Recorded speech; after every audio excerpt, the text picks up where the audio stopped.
میرے آقا فرماتے ہیں جب ماہ رمضان کی پہلی رات آتی ہے تو آسمانوں اور جنت کے دروازے کھول دیے جاتے ہیں اور آخر رات تک بند نہیں ہوتے۔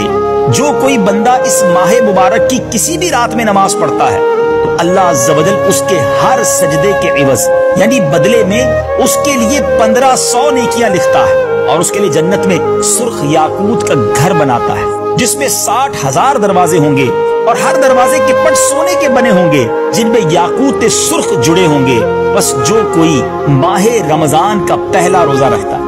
اللہ عز و جل مہینے کے آخر دن تک اس کے گناہ معاف فرما دیتا ہے اور اس کے لیے صبح سے شام تک 70,000 فرشتے دعائیں مغفرت کرتے رہتے ہیں۔ رات اور دن میں جب بھی وہ سجدہ کرتا ہے ہر سجدے کے عوض یعنی بدلے اس کے لیے جنت میں ایک ایسا درخت عطا کیا جاتا ہے کہ اس کے سائے میں گھوڑے سوار 500 برس تک چلتا رہے۔ سبحان اللہ، پہلے دن اور پہلی رات کی یہ بات ہے تو آگے آگے کتنی رحمتیں اور برکتیں ہوں گی۔ سبحان